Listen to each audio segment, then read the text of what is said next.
Hello મિત્રો, હું doctor Kamlesh નરવડિયા આપનું સ્વાગત કરું છું. સંચાલકીય હિસાબી પદ્ધતિમાં આપણે એક ચેપ્ટરની શરૂઆત કરેલી છે રોકડ પ્રવાહ પત્રક. અને રોકડ પ્રવાહ પત્રક પ્રકરણના લેક્ચર 3માં આજે એક વધુ એક્ઝામ્પલ આપણે ગણવાનું છે.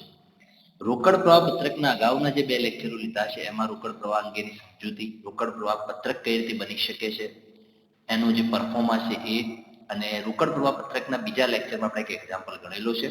તો આજના લેક્ચરમાં પણ વધુ પ્રેક્ટિસ માટે એક એક્ઝામ્પલ સોલ્વ કરીશું. તો સૌપ્રથમ જે પણ રકમ છે એ જોઈ લઈએ છીએ. એક કંપનીના તારીખ 31/3/12 અને 31/3/13 પાકા સરવૈયા નીચે પ્રમાણે છે, જેના ઉપરથી હિસાબી ધોરણ 3 મુજબ રોકડ પ્રવાહનું પત્રક તૈયાર કરો. તો અહીંયા આપણને 2 વર્ષના પાકા સરવૈયા આપેલા છે. એમાં મૂડી, દેવા, અનામતો અને મિલકતો અંગેની બાકીઓ આપેલી છે. એ સાથે વધારાની માહિતી પણ આપેલી છે. તો જે પણ વધારાની માહિતી છે એ પ્રમાણે અને પાકા સરવૈયાની જરૂરિયાતને આધારે જે પણ જરૂરી ગણતરી કરવાની છે અથવા તો જરૂરી ખાતાઓ બનાવવાના છે, એના ઉપયોગથી આપણે એક રોકડ પ્રવાહ પત્રક તૈયાર કરીશું. તો સૌપ્રથમ તમારે દાખલાની ગણતરીમાં શું કરવાનું રહેશે? તો રોકડ પ્રવાહનું પત્રક જે છે એનું જે પરફોર્મા છે, એનું જે ફોર્મેટ છે, એ ફોર્મેટ પ્રમાણે રોકડ પ્રવાહનું પત્રક આપણે લખી દઈએ છીએ. એમાં જરૂરી જે પણ હેડિંગ છે એ પણ આપી દઈએ છીએ. કઈ રીતે રોકડ પ્રવાહનું પત્રક આપણે બનાવીએ છીએ? देखो સૌપ્રથમ આપણે ઉપર લખીએ છીએ તારીખ 31/3/2013 ના રોજનું રોકડ પ્રવાહ પત્રક હિસાબી ધોરણ 3 મુજબ. હવે આગળના લેક્ચરમાં આપણે ચર્ચા કરેલી છે એ પ્રમાણે હિસાબી ધોરણ 3 મુજબ જ્યારે રોકડ પ્રવાહ પત્રક બનાવીએ છીએ ત્યારે એને આપણે અલગ અલગ 3 ભાગમાં વહેંચી દઈએ છીએ. તો એમાં સૌથી પ્રથમ ભાગ છે કામગીરીની પ્રવૃત્તિમાંથી ઉદ્ભવતો રોકડ પ્રવાહ. તો આપણે શરૂઆત કરીએ છીએ ચોખ્ખા નફાના તફાવતથી, અને એમાં આપણે ઉમેરો કરીશું.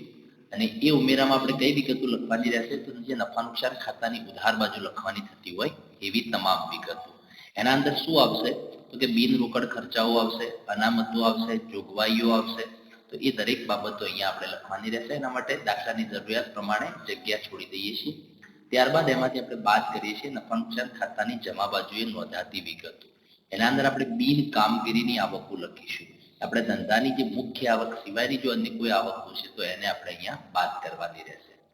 એના પછી આપણે લઈએ છીએ કાર્યશીલ મૂડીમાં ફેરફાર, એટલે કે ચાલુ દેવા અને ચાલુ મિલકતોમાં જે ફેરફાર થાય છે એના માટે આપણે લખીશું.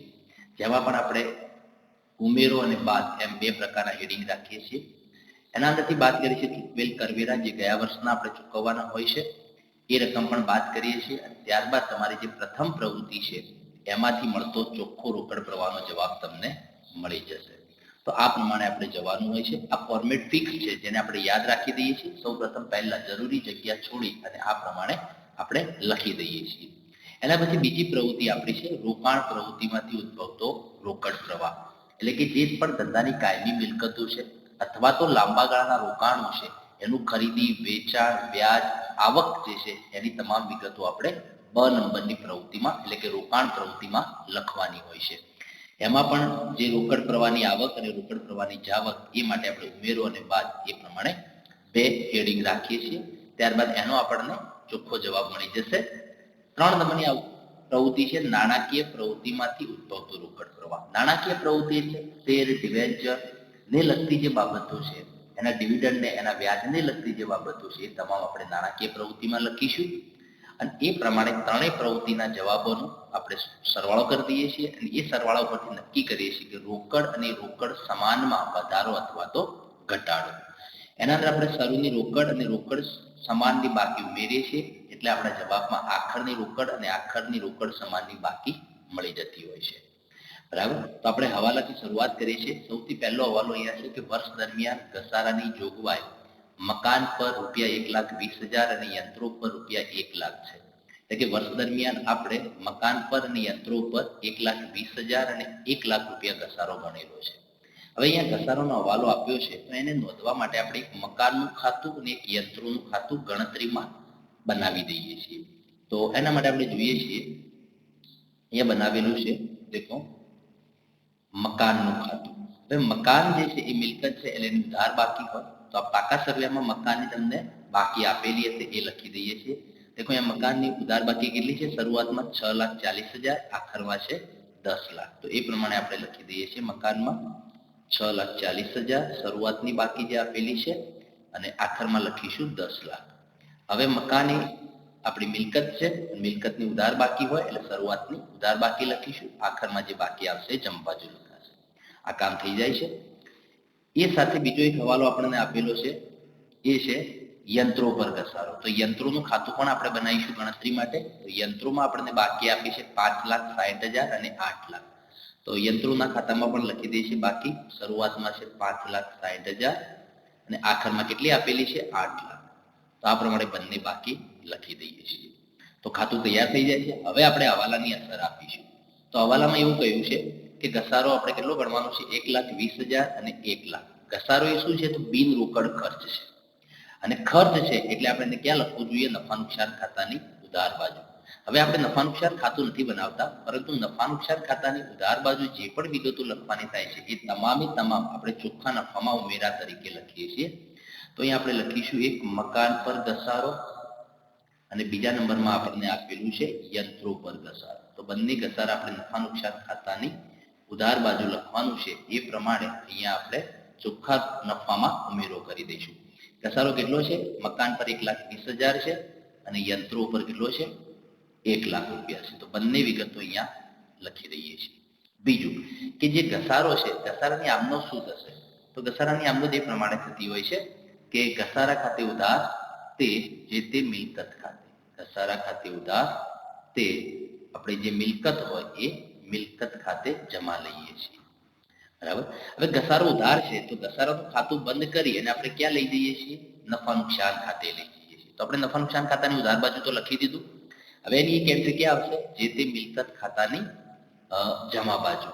તો અહીંયા મિલકતો પ્રમાણે જોવા જઈએ તો એક મકાન છે, તો મકાનની જમા બાજુ આપણે લખીશું ઘસારા ખાતે. એ રકમ કેટલી છે? મકાન પર ઘસારાની 1,20,000. અને બીજી યંત્રોનું ખાતું, તો એની જમા બાજુ પણ લખીશું ઘસારા ખાતે. એમાં રકમ છે ઘસારાની 1 લાખ. તો આ પ્રમાણે ઘસારાની બે વિગતો નોંધીશું. એક નફા નુકસાન ખાતાની ઉધાર બાજુ છે એટલે ચોખ્ખા નફામાં ઉમેરો કરી દઈશું, અને જે મિલકત છે એ મિલકતની જમા બાજુ લખીશું. તો અહીંયા આપણો જે પ્રથમ હવાલો છે એનું કામ પૂર્ણ થઈ જાય છે. બરાબર. 2 નંબરના હવાલામાં જોઈએ છીએ કંપની ધારાની જોગવાઈઓનું પાલન કરી પ્રેફરન્સ શેર 5% પ્રીમિયમે પરત કરેલા છે. સામાન્ય અનામતમાંથી 4 લાખ મૂડી પરત અનામત ખાતે લઈ જવામાં આવ્યા છે. એ આપણે પછી જોઈએ છીએ. સૌપ્રથમ અહીંયા લખ્યું છે કે પ્રેફરન્સ શેર છે 5% પ્રીમિયમે પરત કરવાના છે. હવે પ્રેફરન્સ શેરમાં એક પ્રકાર હોય છે રિડીમેબલ પ્રેફરન્સ શેર, અથવા તો પરત કરી શકાય એવા પ્રેફરન્સ શેર. તો એ પ્રેફરન્સ શેરને આપણે પરત કરવા છે તો એના અંદર કંપની ધારાની કલમ આપેલી છે. અને એ કંપની ધારાની જે કલમો છે એ પ્રમાણે જોવા જઈએ તો એની કેટલીક જોગવાઈઓ છે. તો દેખો અહીંયા આપણે પાકા સર્વેમાં આપ્યું છે શરૂઆતમાં પ્રેફરન્સ શેર મૂડી છે 2,80,000 અને આખરમાં 0 છે. એનો મતલબ એ થાય છે કે આપણે તમામે તમામ પ્રેફરન્સ શેર મૂડી પરત કરી દઈએ છીએ. પ્રેફરન્સ શેર મૂડી પરત કરવાનો મતલબ એ થાય છે કે શેર મૂડી આપણે ચોપડામાંથી નીકાળી દઈએ છીએ અને જે પણ શેર હોલ્ડરોએ શેર ખરીદ્યા છે એમને એમના નાણાં પરત કરીએ છીએ. પરંતુ અહીંયા નાણાં કઈ રીતે પરત કરવાના છે? 5% પ્રીમિયમ.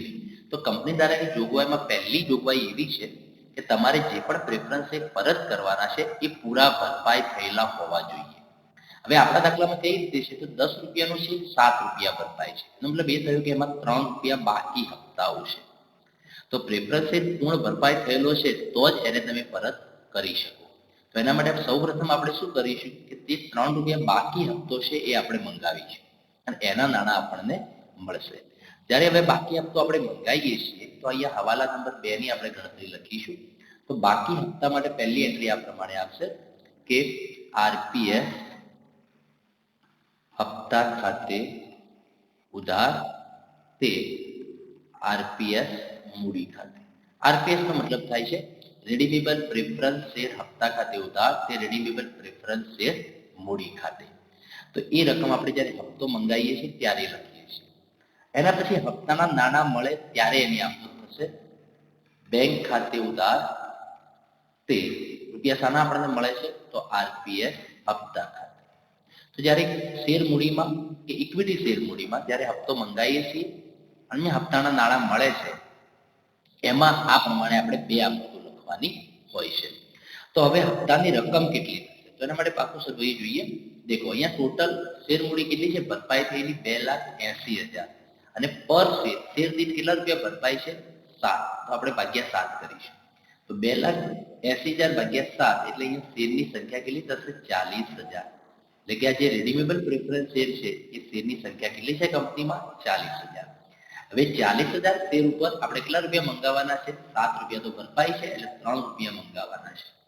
40,000 શેર ઉપર આપણે 3 રૂપિયા મંગાવીએ તો ટોટલ હપ્તાની રકમ કેટલી લેવાની થાય? 1,20,000. તો એના માટે આપણે અહીંયા લખીશું 1,20,000.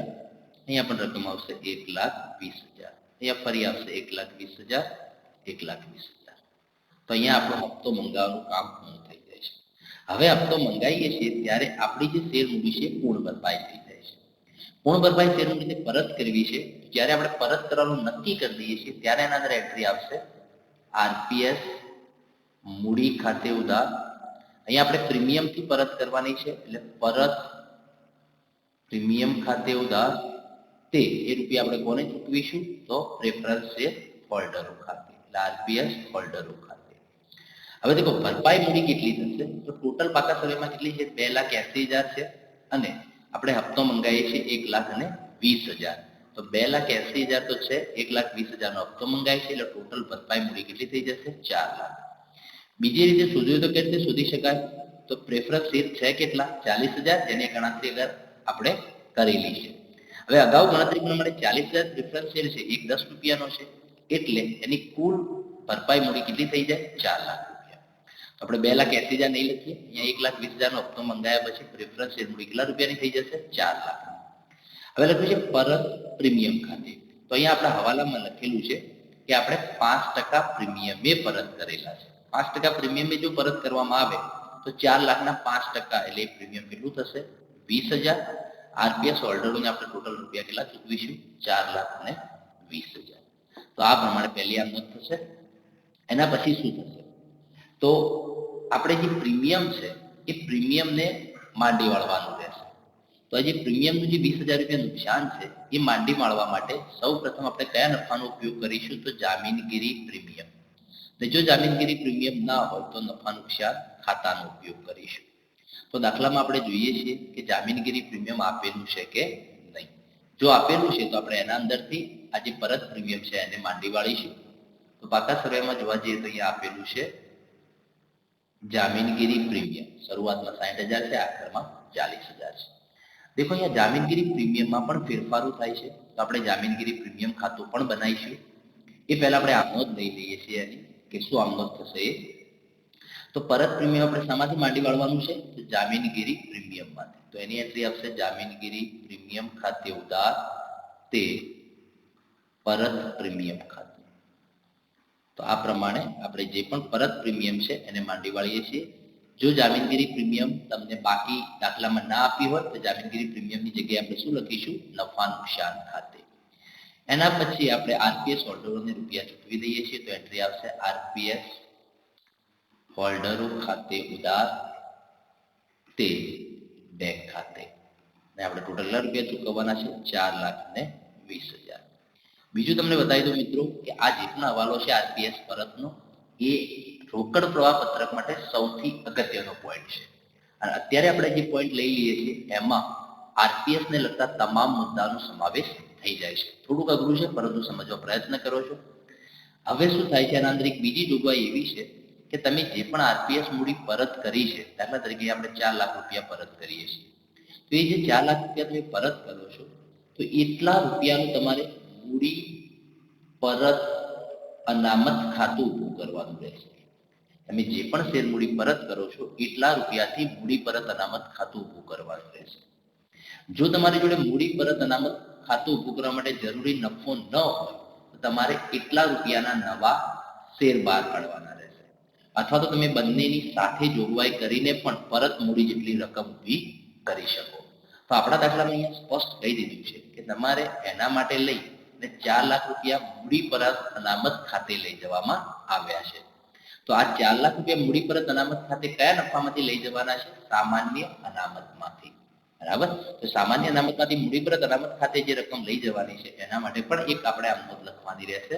તો એ થશે સામાન્ય અનામતનો આપણે ઉપયોગ કરીએ છીએ એટલે સામાન્ય અનામત ખાતે ઉધાર તે એ રકમ આપણે ક્યાં લઈ જઈએ છીએ? મૂડી પરત અનામત ખાતે. અને કેટલા રૂપિયા લઈ જવાનું કહ્યું છે? 4 લાખ રૂપિયા. અને આપણે પરત મૂડી પણ કેટલી છે? 4 લાખ રૂપિયા છે. આ લખ્યું છે તો આરપીએસ મૂડી ખાતે 4 લાખ.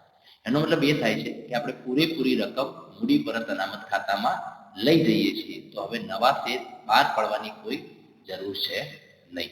હવે દેખો, જ્યારે આરપીએસમાં આટલી બધી બાબતો છે તો આપણે એની ગણતરી માટે એક ખાતું બનાવી દઈએ છીએ, પ્રેફરન્સ શેર મૂડીનું ખાતું. બરાબર, જે અહીંયા લખેલું છે. તો એમાં શરૂઆતની બાકી કેટલી છે? એ છે 2,80,000. આખરમાં તો કોઈ બાકી છે નહીં. તો પ્રેફરન્સ શેર મૂડી દેખો એની જમા બાકી હોય છે, એટલે જમા બાજુ આપણે લખીશું 2,80,000. આખરમાં અહીંયા ડેશ કરી દઈએ છીએ. બીજું કે જામીનગીરી પ્રીમિયમનું ખાતું પણ બનાવીએ છીએ, કારણ કે એના અંદર પણ આપણો એક હવાલો આવી જાય છે, એના અંદર પણ એક આમનોંધ લખવાની આવે છે. તો એ શરૂઆતમાં 60,000 બાકી છે, આખરમાં 40,000 છે. મૂડી દેવાની તમામ જમા બાકી હોય છે, તો આપણે જમા બાજુ લખીશું બાકી આગળ લાવ્યામાં 60,000 જામીનગીરી પ્રીમિયમમાં, અને જામીનગીરી પ્રીમિયમની આખરની બાકી આપણે છે અહીંયા 40,000. બીજું કે એમાં સામાન્ય અનામતનું પણ ખાતું બનાવીએ છીએ, કારણ કે આપણી આમનોંધોમાં એક બાબત એ પણ આવે છે કે 4 લાખ રૂપિયા સામાન્ય અનામતમાંથી મૂડી પરત અનામત ખાતે લઈ જવાના છે. તો સામાન્ય અનામતમાં શરૂઆતની બાકી જોઈએ તો કેટલી છે? 3,20,000 અને આખરમાં છે 2 લાખ. તો એ પણ આપણે લખી દઈએ છીએ. શરૂઆતમાં છે 3,20,000 જમા બાકી, અને આખરમાં લખીશું 2 લાખ. તો અહીંયા જરૂરી ખાતા બનાવી દીધા છે. હવે આપણે જે આમનોંધો લખી છે એ પ્રમાણે જવાનું રહેશે. એમાં દેખો કેટલીક બાબતો નીકળી જશે. પહેલા તરીકે મેં લખ્યું છે કે આરપીએસ હપ્તા ખાતે ઉધાર.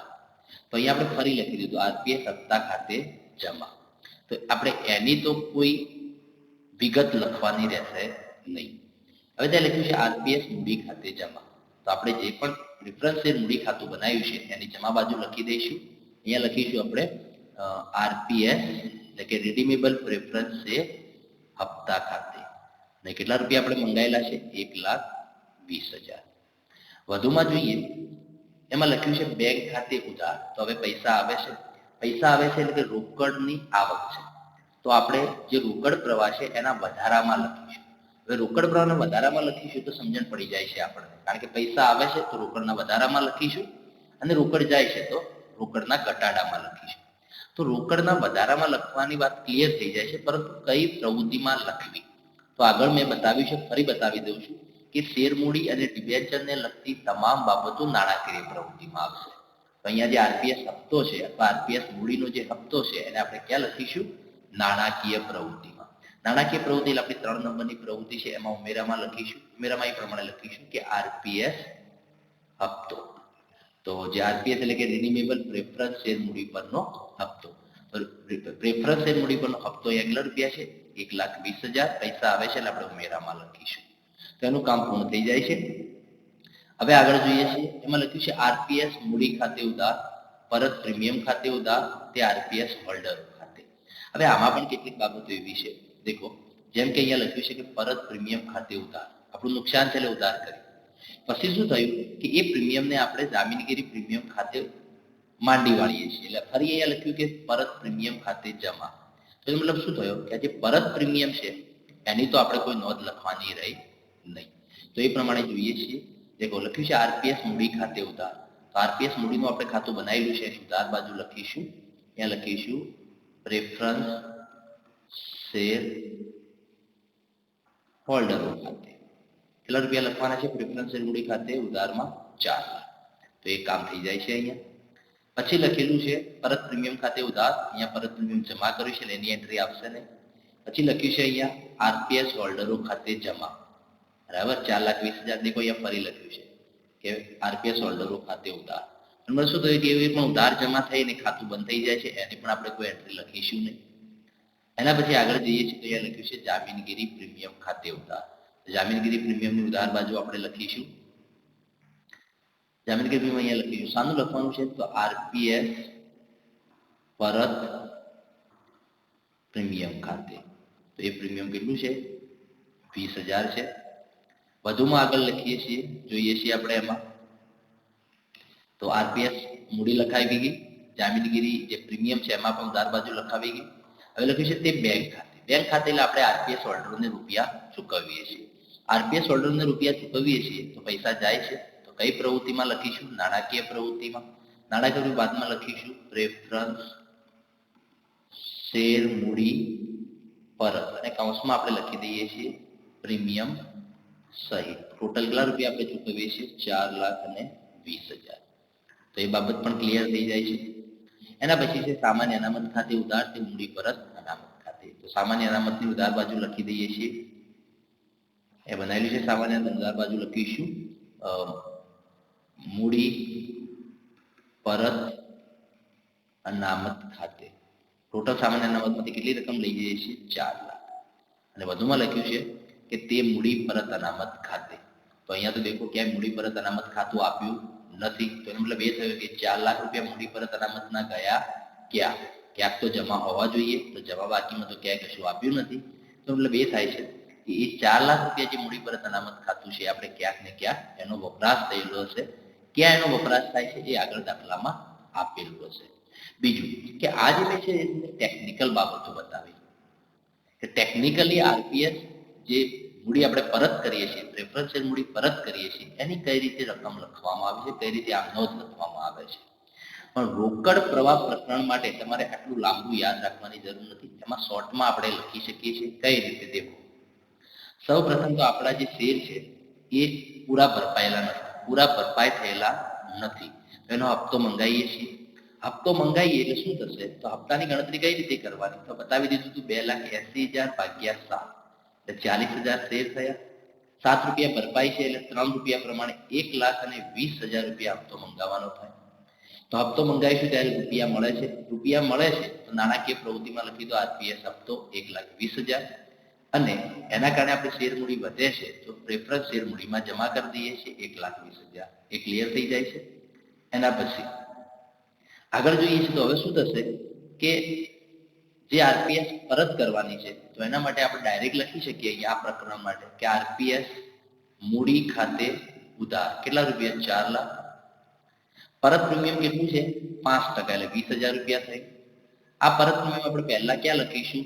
જામીનગીરી પ્રીમિયમમાં. જો આપણા પાકા સરવૈયામાં છે તો આપણા પાકા સરવૈયામાં જામીનગીરી પ્રીમિયમની બાકી આપેલી છે તો એ રકમ ક્યાં ઉધારી દઈશું? જામીનગીરી પ્રીમિયમ ખાતામાં. તો અહીંયા લખી દઈશું જામીનગીરી પ્રીમિયમ ખાતે ઉધાર, અને એટલા રૂપિયા ચૂકવવા પડશે માટે તે બેંક ખાતે. તો સીધું એક જ એન્ટ્રીમાં કામ આપણું પૂર્ણ થઈ જાય છે.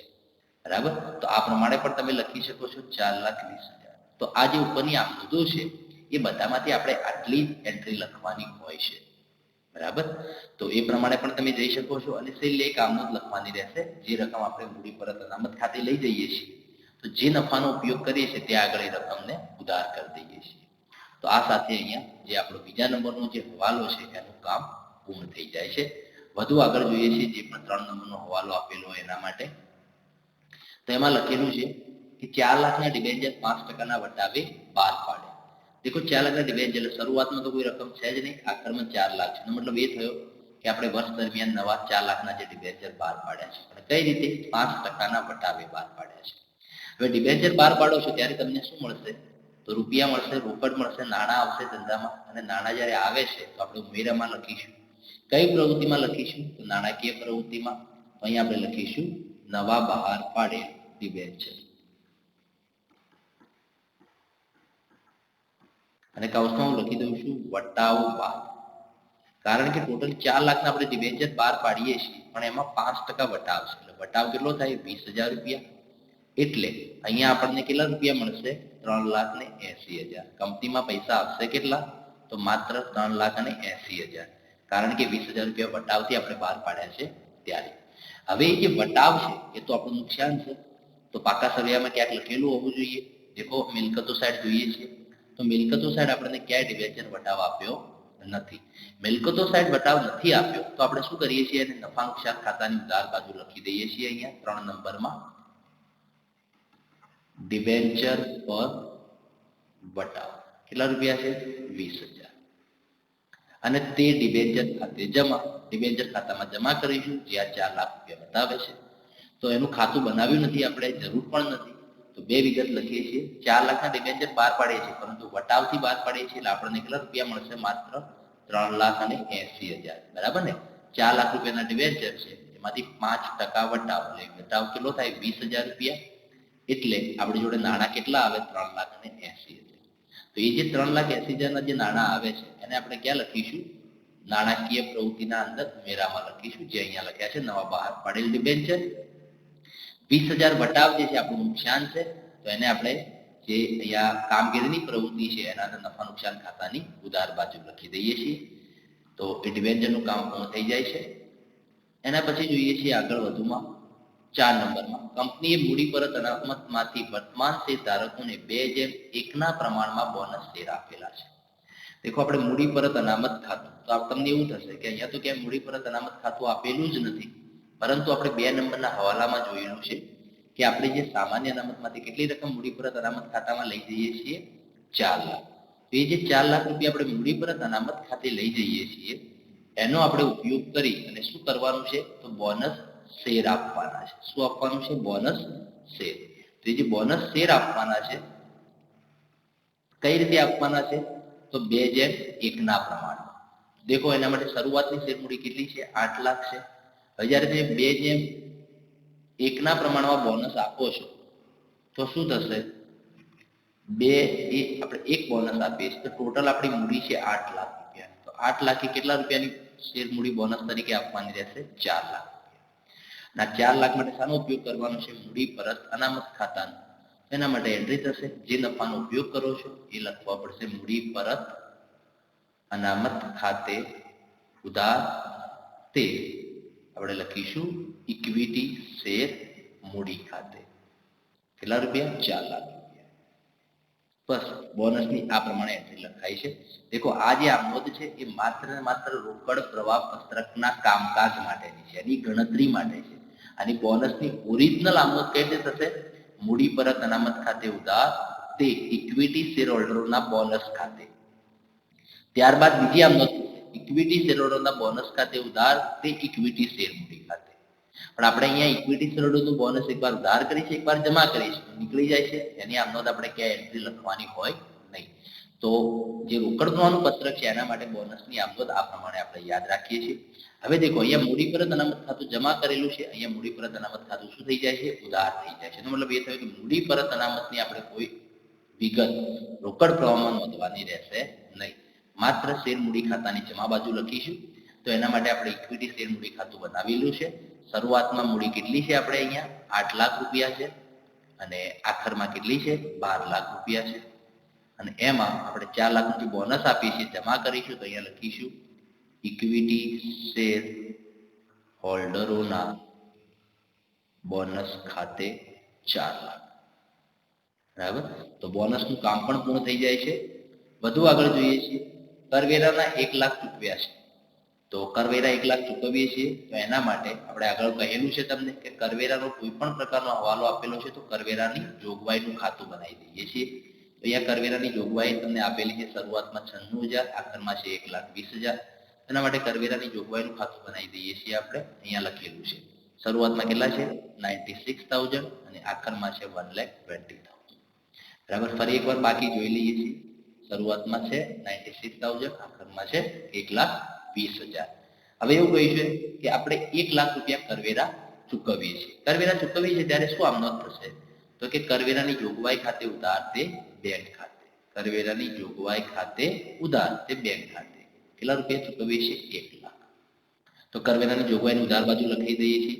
હવે એ 1 લાખ રૂપિયાના કારણે રોકડ પ્રવાહની જ આવક છે. તો બાદમાં લખીશું કઈ પ્રવૃત્તિમાં?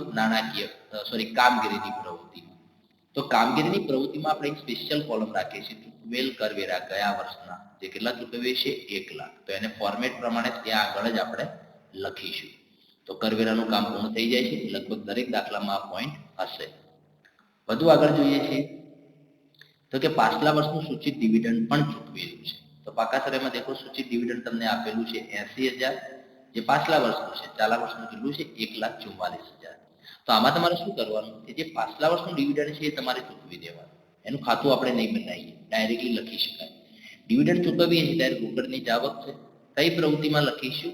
તો નાણાકીય પ્રવૃત્તિમાં. કારણ કે પ્રેફરન્સ શેરને લગતી બાબતો છે, તો શેર મૂડીને લગતી બાબતો છે, તો નાણાકીય પ્રવૃત્તિમાં લખીશું અહીંયા ગયા વર્ષનું સૂચિત ડિવિડન્ડ. કેટલા રૂપિયા છે? એકવાર ફરી જોઈ લઈએ છીએ, 80,000.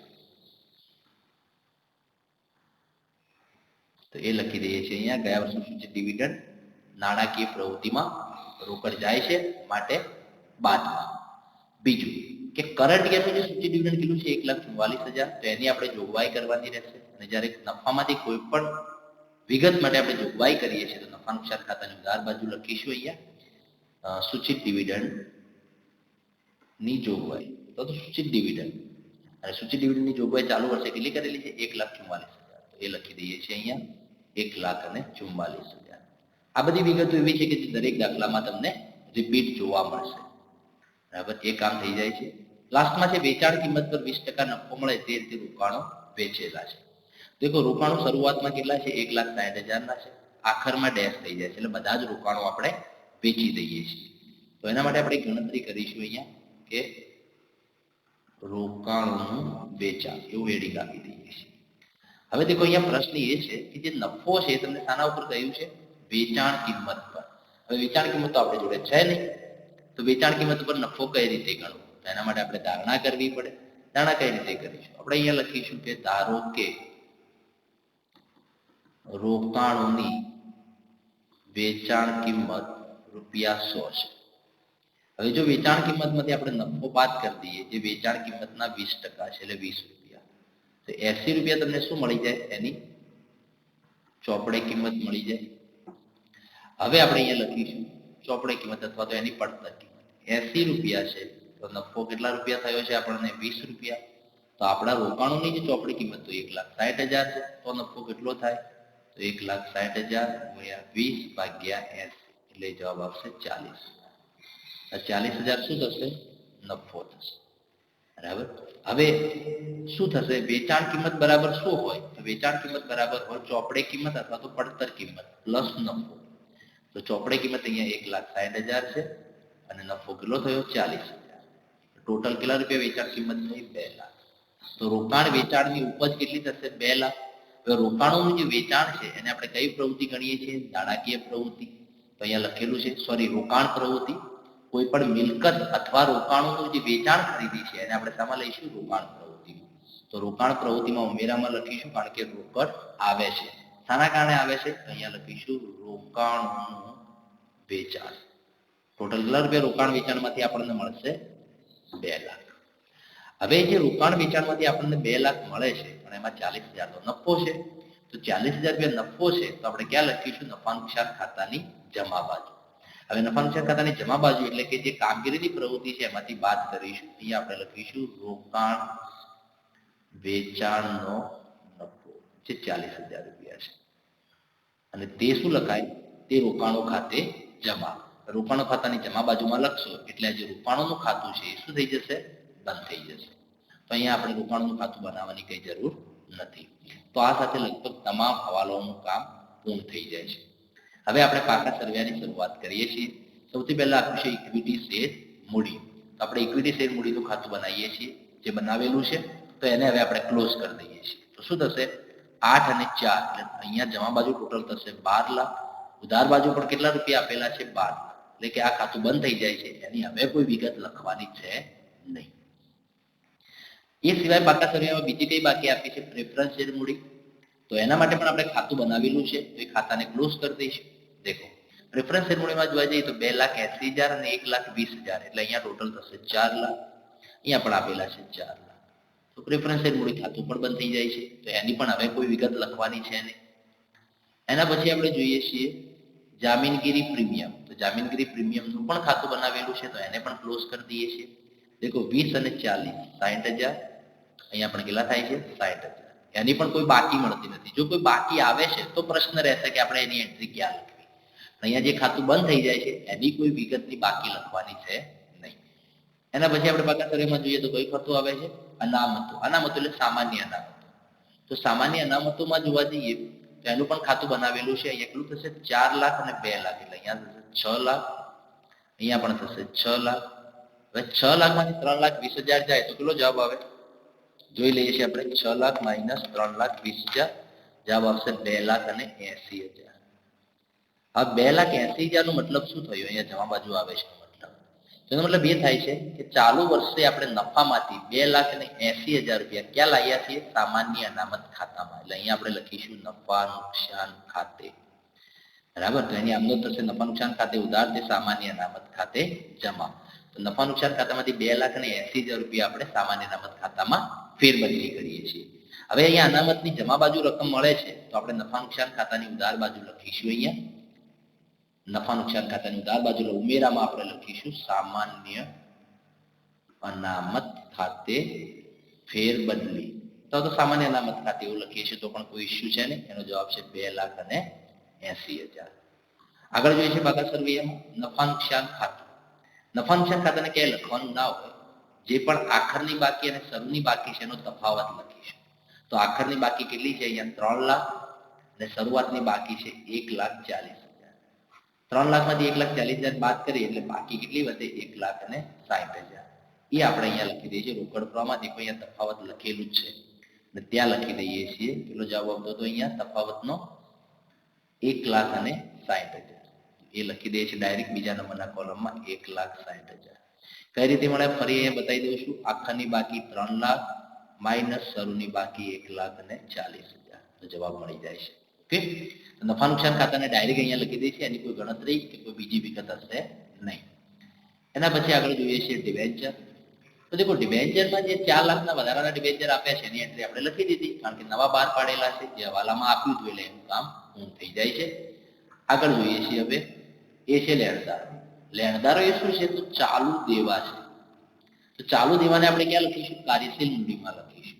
એના પહેલા તમને બતાવી દઉં છું કે જે પણ ચાલુ દેવા હોય, ચાલુ દેવામાં જો વધારો થાય છે તો આપણે રોકડ પ્રવાહમાં ઉમેરો કરીશું, અને ચાલુ દેવામાં જો ઘટાડો થાય છે તો રોકડ પ્રવાહમાંથી બાદ કરીશું. ચાલુ મિલકતોમાં કામ ઊંધું રહેશે. ચાલુ મિલકતોમાં જો વધારો થાય છે તો રોકડ પ્રવાહમાંથી બાદ થશે, અને ચાલુ મિલકતોમાં જો ઘટાડો થાય છે તો રોકડ પ્રવાહમાં ઉમેરો કરીશું. તો આટલી બાબત યાદ રાખી દઈએ છીએ. તો લેણદારો ચાલુ દેવામાં આવશે.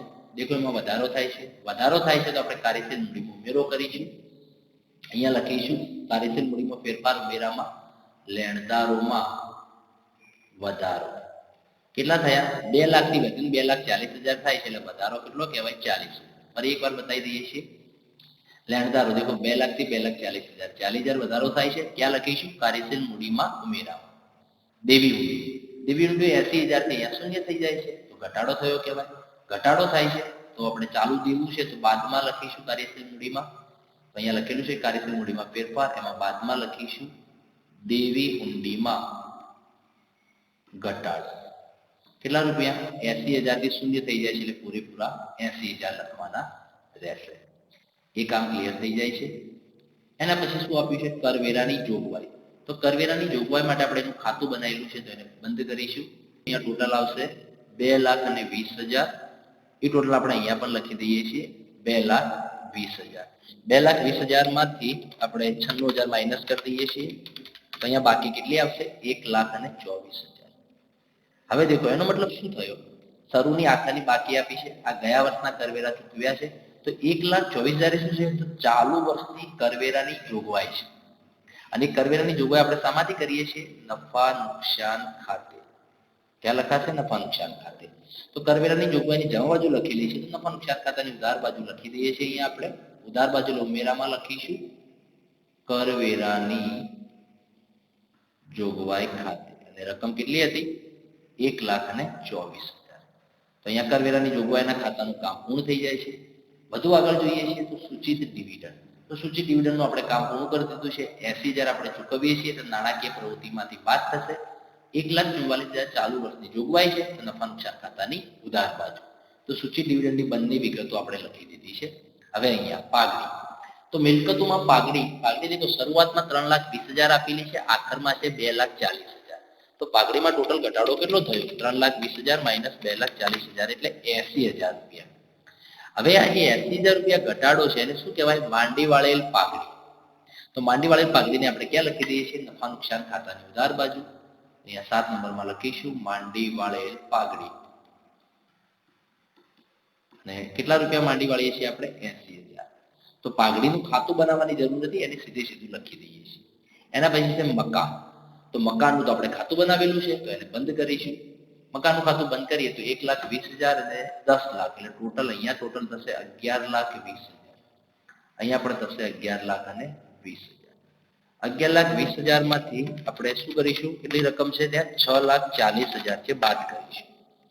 તો 6,40,000 બાદ કરીએ એટલે અહીંયા આવે 4,80,000. હવે આ 4,80,000 મકાન ખાતાની ઉધાર બાજુ આવે છે. એનો મતલબ શું થયું, મકાન કોઈ પણ મિલકતનું ખાતું ઉધાર ક્યારે થશે, જ્યારે એની ખરીદી કરવામાં આવે. તો 4,80,000 મકાન આપણે વર્ષ દરમિયાન નવા ખરીદીએ છીએ તો એની આમદોદ આવશે મકાન ખાતે ઉધાર તે બેંક ખાતે, કારણ કે આપણે રૂપિયા ચૂકવવા પડશે અને આ શું બતાવે છે, ખરીદી. હવે દેખો જ્યારે મકાનની ખરીદી કરીએ છીએ તો આપણા રૂપિયા જશે તો રોકડ પ્રવાહમાં બાદ કરીશું. ક્યાં આગળ, રોકાણ પ્રવૃત્તિમાં. તો રોકાણ પ્રવૃત્તિમાં આપણે અહીંયા લખીશું કે શાની ખરીદી છે, મકાનની, ઉમેરામાં નહીં લખીએ, આપણે ખરીદી કરીએ છીએ તો એના કારણે પૈસા આપણા જાય છે તો રોકડ પ્રવાહની બાદમાં લખીશું અહીંયા મકાનની ખરીદી. તો રોકડ વપરાય છે તો બાદ કરીશું 4,80,000. તો આ પ્રમાણે મકાનનું કામ પૂર્ણ થઈ જાય છે. વધુમાં જોઈએ છે યંત્રો દેખો 5,60,000 આખરમાં 8 લાખ છે તો આપણે એના માટે એ ફેરફારને નોંધવા માટે યંત્રોનું ખાતું બનાવેલું છે. યંત્રોમાં ખાતામાં પણ કંઈક એવું જ થશે, 1 લાખ અને 8 લાખ એટલે 9 લાખ થશે. અહીંયા પણ થશે 9 લાખ. 9 લાખમાંથી 5,60,000 જશે તો કેટલો જવાબ આવે, 3,40,000. કેટલો આવે, 3,40,000. હવે આ પણ ઉધાર બાજુ છે તો આ પણ શું બતાવે છે, યંત્રોની ખરીદી બતાવે છે. તો અહીંયા લખીશું બેંક ખાતે ખરીદી. યંત્રોની ખરીદી કરીએ છીએ તો રોકડ પ્રવાહ વપરાશે તો બાદ કરીશું કઈ પ્રવૃત્તિમાં, રોકાણ પ્રવૃત્તિમાં. તો અહીંયા લખ્યું મકાનની ખરીદી તો એના નીચે લખીશું યંત્રોની ખરીદી અને એ જવાબ કેટલો છે, 3,40,000 રૂપિયા. તો આ પ્રમાણે થશે. સરળ કામકાજ છે, થોડુંક સમજવા માટે પ્રયત્ન પણ કરો છો અને આ ચેપ્ટર એટલું સરળ પણ નથી. જો તમને તમામ બાબતો વિશેનો આઈડિયા છે તો જ તમે એનું કામ કરી શકો. રોકાણો 1,60,000 અહીંયા શૂન્ય થઈ જાય છે તો એનું વેચાણ છે અને રોકાણ વેચાણનો હવાલો હતો એટલે એની વિગત લખાઈ જાય છે. હવે સ્ટોક એ શું કહેવાય, ચાલુ મિલકતો કહેવાય. તો ચાલુ મિલકતો છે એને ક્યાં લખવું પડે, કાર્યશીલ મૂડીમાં. તો કાર્યશીલ મૂડીમાં લખીએ પહેલા જોઈ લઈએ છીએ. ચાલુ મિલકતમાં જો વધારો થાય છે તો આપણે કાર્યશીલ મૂડીમાં બાદ કરીશું અને ઘટાડો થાય છે તો ઉમેરીશું. તો સ્ટોકમાં શું થાય છે, વધારો થાય છે 1,20,000 2 લાખ એટલે 80,000 રૂપિયા વધારો થાય છે. તો કાર્યશીલ મૂડીમાં બાદ કરીશું. કાર્યશીલ મૂડી કામગીરીની પ્રવૃત્તિમાં લખેલી છે, બાદમાં અહીંયા સ્ટોકમાં વધારો. શરૂઆતમાં 1,20,000 છે, આખરમાં 2 લાખ છે એટલે કેટલા રૂપિયા એમાં વધારો થાય છે, 80,000 રૂપિયા. ફરી એકવાર બતાવી દઈએ છીએ. સ્ટોકમાં જે વધારો થાય છે કાર્યશીલ મૂડીમાં શું થશે, બાદ થશે. દેવાદારો એ પણ ચાલુ મિલકતો છે તો એમાં 1,70,000 1,60,000 એટલે 16,000 રૂપિયાનો ઘટાડો થાય છે. અને જો કાયમી મિલકતનો ઘટાડો છે તો આપણે ઉમેરો કરીશું. તો કાર્યશીલ મૂડીમાં ઉમેરામાં લખીશું આપણે અહીંયા 16,000 રૂપિયા. 16,000 રૂપિયા શાના છે તો અહીંયા લખીએ દેવાદારોમાં ઘટાડો. ચલો તો એ નોંધાઈ જાય છે. Okay done. વધુ આગળ જોઈએ છીએ લેણી ઊંડી. લેણી ઊંડી પણ શું છે, ચાલુ મિલકત છે તો એને પણ કાર્યશીલ મૂડીમાં લખીશું. તો લેણી ઊંડી દેખો અહીંયા શરૂઆતમાં કેટલી છે, 40,000 છે, આખરમાં પણ કેટલી છે, 40,000 છે. એનો અર્થ એ થયો કે લેણી ઊંડીમાં કોઈ ફેરફાર થતો નથી. જો કોઈ ફેરફાર ન થતો તો પછી એને કાર્યશીલ મૂડીમાં ક્યાંય લખવાનો ઇસ્યુ ક્રિએટ થતો નથી. એના પછી રોકડ અને બેંક એટલે કે રોકડ શિલક અને બેંક. તો રોકડ અને રોકડ સમાન એમાં બંને બાબતો આવી જાય. તો એની શરૂઆતની બાકી 40,000 અને અહીંયા શૂન્ય એટલે ટોટલ કેટલું થાય બેનું, 40,000. તો શરૂઆતની રોકડ બેંક શિલક આપણે આપણું જે રોકડ પ્રવાહ પત્રક છે એની લાસ્ટમાં લખીશું. અહીંયા લખેલું છે દેખો, શરૂની રોકડ અને રોકડ સમાનની બાકી બંને તેને કેટલી છે, 40,000. રોકડ બેંક શિલક ભેગું લખી દઈએ છીએ.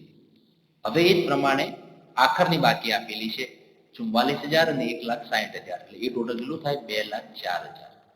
તો એ પણ આપણે ત્યાં જ લખવાનું હોય છે. રોકડ પ્રવાહમાં લાસ્ટમાં લખ્યું છે આખરની રોકડ અને રોકડ સમાનની બાકી 2,04,000. ક્લિયર. હવે એ પ્રમાણે આપણે અહીંયા તમામ જે પાકું સરવૈયું છે એની બધી જ વિગતો પાકા સરવૈયાની અને હવાલાની પૂર્ણ થઈ જાય છે. તો એકવાર જોઈ લઈએ છીએ કે કોઈ ખાતું બંધ કરવાનું રહી ગયું હોય તો એને આપણે બંધ કરી દઈએ છીએ. ઇક્વિટી શેર મૂડી, પ્રેફરન્સ અને સામાન્ય અનામત ખાતું બધા ખાતા બંધ થઈ ગયા છે. કરવેરાની જોગવાઈ, યંત્રો અને મકાન એ પણ બંધ થઈ જાય છે. ઓકે ચલો ડન. તો હવે આપણે સ્ટાર્ટ કરીએ છીએ રોકડ પ્રવાહમાં. રોકડ પ્રવાહમાં અહીંયા ચોખ્ખા નફાનો તફાવત 1,60,000 લખેલો છે. હવે આ રકમનો ઉમેરો કરવાનો છે. તો તમામ રકમનો સરવાળો કરી દઈએ છીએ. देखो पहली रकम कितनी है 1,20,000, 1,20,000, 1,44,000, 2,80,000, 1,24,000 અને 80,000. ટોટલ થશે 8,68,000. કેટલા થશે 8,68,000 પ્લસ એમાં આપણે 1,60,000 માં રકમ એડ કરીશું. અહીંયા જવાબ આવશે 10,28,000. ચલો એમાંથી આ રકમ બાદ કરવાની છે. એનું ટોટલ થશે 40,000. એક જ રકમ છે તો 40,000 અને બાદ કરી દઈએ છીએ માઇનસ 40,000. જવાબ આવશે અહીંયા 9,88,000. એમાંથી ફરીથી આ રકમ પ્લસ કરવાની છે 40,000 અને 16,000 એટલે 56,000 આપણે ઉમેરામાં લખવાના છે. તો ફરી એમાં એડ કરીશું 56,000. અહીંયા જવાબ આવશે 10,44,000. અને કાર્યશીલ મૂડીમાં આ રકમ બાદ કરવાની છે 80,000 80,000 એટલે બેનું ટોટલ કેટલું થાય 1,60,000. 1,60,000 બાદ થશે માઇનસ 1,60,000. ત્યાં જવાબ આવશે 8,84,000. એમાંથી ફરી બાદ કરવાની છે ચૂકવેલ કરવેરા. તો એ પણ રકમ બાદ થશે તો માઇનસ 1,00,000. જવાબ આવશે 7,84,000. આ 7,84,000 એ તમારી જે પહેલી કામગીરીની પ્રવૃત્તિ છે એમાંથી મળતો ચોખ્ખો રોકડ પ્રવાહ થશે. તો ચોખ્ખો રોકડ પ્રવાહ છે તો આપણે એને 12 લખી દઈએ છીએ 7,84,000. એનું કામ અહીંયા પૂર્ણ થઈ ગયું. હવે શું આપશે રોકાણ પ્રવૃત્તિ. તો રોકાણ પ્રવૃત્તિ ઉમેરામાં તો એક જ રકમ છે. કેટલી છે 2 લાખ. એમાંથી બાદ કરીએ છીએ તો બાદ કરવાની રકમ કેટલી છે 4,80,000 અને 3,40,000. ટોટલ થશે 8,20,000. હવે 2 લાખમાંથી આપણે જ્યારે 8,20,000 બાદ કરીશું તો ટોટલ અહીંયા જવાબ આવશે તમારો માઇનસ 6,20,000. એટલે કે અહીંયા રોકડ પ્રવાહનો વપરાશ છે. બરાબર રોકડ આવવાને બદલે વપરાય છે વધારે. તો આ રોકાણ પ્રવૃત્તિનો ચોખ્ખો રોકડ પ્રવાહ છે એને પણ આપણે બહાર લખી દઈશું માઇનસ 6,20,000. એનું કામ અહીંયા પૂર્ણ થઈ જાય છે. માઇનસની જગ્યાએ તમે રકમ બ્રેકેટમાં પણ લખી શકો છો. હવે આપણે ત્રીજી પ્રવૃત્તિ નાણાકીય પ્રવૃત્તિ છે એમાં ટોટલ કરી દઈએ તો 380 અને 1 એટલે ટોટલ કેટલું થશે 5 લાખ. 1,20,000 અને 3,80,000 એટલે 5 લાખ. એમાંથી બાદ કેટલા કરવાના થશે 4,20 અને 80 એટલે 5 લાખ. એનો મતલબ એ થયો કે અહીંયા તો રોકડની આવક કે જાવક છે ને સરખું થઈ જાય છે. જેટલી રોકડની પ્રાપ્તિ છે એટલી જ રોકડની જાવક છે. તો અહીંયા જે રોકડ પ્રવાહ છે એ શૂન્ય મળી જાય છે તો એનો જવાબ પણ 12 લખી દઈએ છીએ. હવે આપણે જે 3 જવાબો છે એનું ટોટલ કરી દઈએ છીએ. તો પહેલી જે કામગીરીની પ્રવૃત્તિ છે એમાંથી જવાબ છે 7,84,000 અને રોકાણ પ્રવૃત્તિમાંથી માઇનસ છે તો માઇનસ 6,20,000 એટલે 1,64,000 અને અહીંયા જે જવાબ છે એ શૂન્ય છે તો એને ટોટલ અહીંયા ત્રણેય પ્રવૃત્તિનું જે ટોટલ છે એ કેટલું થશે 1,64,000. 1,64,000 માં શરૂની રોકડ બેંક સિલક ઉમેરી દઈએ છીએ પ્લસ 40,000 તો જવાબ કેટલો મળી જાય છે 2,04,000. તો 2,04,000 આપણો જવાબ મળી જાય છે. મતલબ એ થયો કે આપણે દાખલો 100% સાચો ગણ્યો છે. તો આ પ્રમાણે આ દાખલાનું કામ પૂર્ણ થાય છે. તો ખૂબ જ ટેકનિકલી બાબત છે. આમાં તમે જે નાણાકીય હિસાબી પદ્ધતિ વિશે સંપૂર્ણપણે તમે જાણો છો. જેમાં આપણે ઘણું બધું જોઈ લીધું. દેખો ખાતા કઈ રીતે બનાવવા, જમા ઉધાર બાકીઓ છે, ઘસારાની વાત છે, પ્રેફરન્સ શેર પરત કરવાની વાત છે, બોનસ શેર આવી જાય છે, રોકાણનું વેચાણ આવી જાય છે. બરાબર એ સિવાય પણ કરવેરાના હવાલાઓ હોય છે, સૂચિત ડિવિડન્ડના હવાલાઓ હોય છે. આ દરેક વિશે જો તમને પૂર્ણતઃ જાણો છો તો આ ચેપ્ટર તમને સમજવામાં સરળ રહેશે. તો આ દાખલાનું કામ અહીંયા પૂર્ણ થઈ જાય છે. આની જે પીડીએફ છે એ તમને ડિસ્ક્રિપ્શનમાં મળી જશે અને જો કોઈ ડાઉટ હોય તો તમે કમેન્ટ કરી શકો છો. Thank you.